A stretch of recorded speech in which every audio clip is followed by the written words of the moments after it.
दोस्तों नमस्कार। एक बार फिर से स्वागत है आपका आपके YouTube चैनल जिसका नाम है आपका दफ्तरी और मैं हूं आनंद मौर्य। तो दोस्तों जैसा कि आप सभी लोग जानते हैं सहारा को लेकर के भी बहुत सारे अपडेट्स आ रहे हैं और अभी बहुत सारे अपडेट्स ऐसे भी हैं जो आप तक नहीं पहुंच पाए हैं और उन सारे अपडेट्स को हम पहुंचाने का प्रयास कर रहे हैं। तो इसी श्रृंखला में इसी सीरीज़ में आज का जो वीडियो है, जैसा कि आपने हमारे टाइटल और थंबनेल को देख लिया कि आज हम बात करने वाले हैं कुछ ऐसे मुद्दों पर जिसमें आज आपको हम ये बताने वाले हैं कि जो आपके पास ये बॉन्ड है, ये अगर बॉन्ड आपके पास में है तो इसमें कुछ चीज़ें ऐसी हैं जो आपको समझना चाहिए, क्योंकि ऑनलाइन कराने से पहले आपको ये भी जान लेना है कि इस बॉन्ड में क्या क्या चीज़ें हैं जो आपको समझनी चाहिए। 2 पन्ने का बॉन्ड है और ये है हमारा इंडिया क्रेडिट कोऑपरेटिव सोसाइटी का। ठीक है, इससे हम आपको कुछ सिखाएंगे। इसके अलावा आपको ये भी बताएंगे कि इसकी लास्ट डेट क्या है। जो आवेदन करने का पूरा ये चक्कर है, ये जो ऑनलाइन करने की जो प्रक्रिया है, इसको ऑनलाइन आप कराना चाहते हैं बेशक आप करवाइए, परंतु ये भी आपको जान लेना है कि इसकी जो आखिरी तारीख है वो क्या है। इसके अलावा आपको ये भी बताएंगे कि ये जो पेमेंट है ये कब तक आएगा, किस प्रकार से पेमेंट आएगा, सरकार किस विधि से आपको पेमेंट देने वाली है, ये सारी चीज़ें हम आपको बताएंगे। पर उससे पहले वीडियो में आगे बढ़ें, एक छोटी सी निवेदन, एक छोटा सा रिक्वेस्ट कि आप हमारे चैनल पर अगर नए हैं तो इसे सब्सक्राइब कर लीजिएगा, वीडियो को लाइक कर दीजिएगा और अगर आपको वीडियो अच्छा लगे तो लास्ट में जाकर के इसे शेयर भी कर दीजिएगा। तो दोस्तों जैसा कि आप सभी लोग जानते हैं सहारा को लेकर के बहुत सारे अपडेट्स आ चुके हैं और सहारा इंडिया का जो पेमेंट है, जिसको धन वापसी के लिए सरकार के माध्यम से एक बहुत बड़ा कदम उठाया गया, जिसको लेकर के सहारा रिफंड पोर्टल की शुरुआत की गई है। आपको बताते हैं जिसमें आप 4 कंपनियों का नाम, जो कि हमने आपको पहले भी बताया था कि इसमें आप जाकर के अपने आवेदन को कर सकते हैं। साथ ही साथ आपको बताते हैं जब आप आवेदन करते हैं तो कुछ चीज़ें होती हैं जो आपको समझना होता है। सबसे बड़ी बात हमसे लोगों ने पूछा है कि सर आपका जो सर्टिफिकेट होता है वो सर्टिफिकेट नंबर कहाँ पर होता है। तो आपको बता दें इस जगह पर आपका सर्टिफिकेट नंबर होता है, ये आपका ही सर्टिफिकेट नंबर होता है और यहाँ पर जो नंबर लिखा होता है इसे आप सर्टिफिकेट नंबर की जगह पे डालेंगे। इसके बाद में बात आती है सर कि हमें रसीद तो कोई मिली नहीं है तो हम रसीद नंबर कहाँ से डालेंगे। तो आपको बताते चले, यहाँ पर देख रहे होंगे आपको रसीद संख्या लिखा हुआ, रिसिप्ट नंबर। आपकी यही रिसिप्ट नंबर होती है। कुछ बॉन्ड्स में अलग अलग नंबर से शुरुआत होती है, 3 से 4 से या 5 से 6 से, कुछ इस तरीके से शुरुआत होती है। इसके बाद में बात आती है कि जो ओनर का नाम है वो आपको देख लेना है। पैन और आधार के माध्यम से आपको मिलान कर लेना है कि आपका जो नाम है आधार और पैन और बॉन्ड के हिसाब से हो। साथ ही साथ बात आती है जो अकाउंट नंबर कहाँ पे होता है। तो आपको बताते चलें कुछ बॉन्ड होते हैं जहाँ पे आप देखेंगे नीचे यहाँ पर इनका अकाउंट नंबर होता है।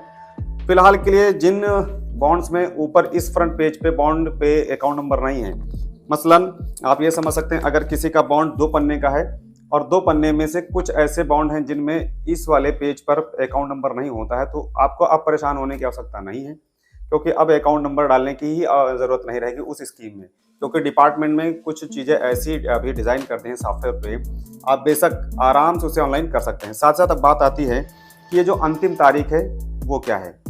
उससे पहले वीडियो को जरूर लाइक कर दीजिएगा, चैनल पर नए हैं तो इसे सब्सक्राइब कर दीजिएगा।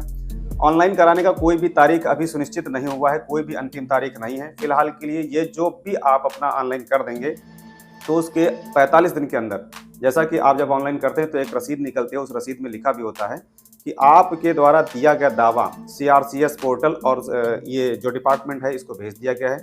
डिपार्टमेंट अगले 30 दिनों के अंदर में अपनी सिफारिश जारी करेगा, मतलब आपको जो जानकारी होती है वो देगा और 15 दिनों में आपको पूरा सूचित किया जाएगा, जो कि SMS और पोर्टल के माध्यम से जानकारी दी जाएगी। मतलब मसलन ये समझ सकते हैं कि 45 दिनों के अंदर जब भी आप अपना ऑनलाइन कर देते हैं, 45 दिनों के अंदर आपका जो भुगतान प्रक्रिया है वो पूर्ण कर लिया जाता है और आपको उसी आधार पर पैसे भी मिल जाते हैं। और बात आती है कि अब चेक करने की, तो अभी आपके स्टेटस में जब भी अपना आप ऑनलाइन करते हैं, ऑनलाइन करने के बाद में जमाकर्ता लॉगिन होता है, आप खुद से फिर कर सकते हैं, कहीं पर भी आपको जाने की आवश्यकता नहीं। आप मोबाइल फ़ोन निकालिए, CRCS रिफंड पोर्टल पे आप जाएंगे, जिसका हमने अभी लिंक अपने डिस्क्रिप्शन पे दे दिया है, आप वहाँ पे जाएंगे। लॉगिन करने के लिए आप जमाकर्ता लॉगिन में जाएंगे, वहाँ पे अपना आधार नंबर और मोबाइल नंबर डाल करके OTP लेंगे, तो आपके सामने कुछ ऐसी चीज़ें निकल के आ जाएंगी जिसमें आप देख पाएंगे कि आपका जो स्टेटस है वो क्या बोल रहा है। अगर स्टेटस में आपका पेमेंट डन या पेमेंट रिलीज लिख के आ रहा है तब फिर आपको अपने अकाउंट को जरूर चेक कर लेना है, अगर SMS नहीं आया है तो। बाकी जब भी आपका पेमेंट जारी होगा तो आपको SMS मिल ही जाना है, उसमें कोई दिक्कत की बात नहीं है, अगर आपके बैंक खाते में आधार लगा हुआ है तो। बात आती है किस बैंक खाते में जाएगा, तो उसके लिए जब भी आप ऑनलाइन करते हैं तो आपको पहले ही दिखा देता है कि किस बैंक खाते में आपका पैसा रिलीज होने वाला है, क्योंकि ये जो पेमेंट है ये आधार के थ्रू DBT के माध्यम से आपके उसी अकाउंट में जाने वाला है जिसमें आपका आधार लगा हुआ है।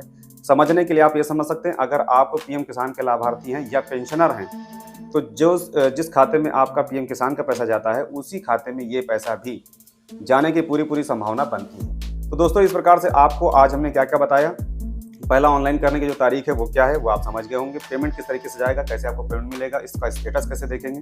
साथ ही साथ आपके जो बॉन्ड से रिलेटेड कुछ इश्यूज थे वो हमने यहाँ पे क्लियर किए। तो दोस्तों आने वाले बहुत सारे वीडियोस हैं जो बहुत सारे अपडेट्स आपको देते रहें, और आप चाहें और इस तरीके से आपको वीडियो मिलते हैं, उसके लिए क्या करना है, फ्री में बिल्कुल चैनल को सब्सक्राइब कर लेना है, वीडियो को लाइक कर देना है, और आपको अपना छोटा सा कमेंट जरूर देना है कि अगर आपकी कोई समस्या है तो हम उस कमेंट को मद्देनजर रखते हुए आपके लिए एक छोटा सा वीडियो लाने का पूरा प्रयास करेंगे। तो दोस्तों आज के वीडियो में बस इतना ही। आप देख रहे थे आपका दफ्तरी और मैं हूं आनंद मौर्य। आपसे इजाजत चाहूँगा। धन्यवाद, नमस्कार।